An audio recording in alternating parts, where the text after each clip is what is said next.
அனைவருக்கும் அன்பான புத்தாண்டு நல்வாழ்த்துக்கள் நண்பர்களே. எங்கள் கிரவுண்ட் கார்டு கொஞ்சம் நண்பர்களே. ஆமாம் நண்பர்களே. சரி, புத்தாண்டாக இருக்கு, சில சின்ன ஆர்வெஸ்டிங் பண்ணுவேன்னு சொல்லி வந்திருக்கேன் நண்பர்களே. வாங்க வீடியோக்குள்ளே போகலாம். ஆர்வெஸ்ட் ஆல்ரெடி நான் பண்ணி வச்சிட்டேன். இந்த இருக்கு பாருங்களேன், இந்த கத்திரிக்காயெலாம் இங்கே இருக்குது. இந்த கத்திரிக்காய் வந்து இந்த அளவுக்கு ஆர்வெஸ்ட் இருக்கு நண்பர்களே. இந்த இருக்குது பாருங்களேன், எவ்வளோ இருக்குன்னு பாருங்களேன். டிஸ்டன்ஸ் இந்த காட்டுறேன் மேலே இருந்து. கத்திரிக்காய் நண்பர்களே. அவரைக்காய் இந்த இருக்குது, அவரைக்காய் இதில் இருக்குது.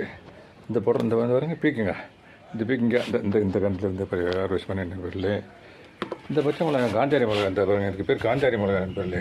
இந்த மிளகாய் சிறப்பு அம்சம் என்னன்னாக்க எல்லா மிளகாயும் கீழே தொங்கிக்கிட்டு இருக்கு நண்பர்களே. இந்த மிளகாய் வந்து மேல் நோக்கி வரும் நண்பர்களே. இந்த பாருங்க மேல் நோக்கி தான் வருது, மேலே பார்த்து வரும். இன்னொரு மிளகாய் இருக்குது பாருங்கள், பக்கத்தில் இருக்குது. இந்த பாருங்கண்ணே, அது கீழே தொங்கிக்கிட்டு இருக்குது பாருங்கள். இந்த பாருங்க தொங்கிக்கிட்டு இருக்கும் கீழே. அந்த மிளகாய் வந்து மேலே இருக்குது நண்பர்களே. ஓகே நண்பர்களே, ஓகே நண்பர்களே.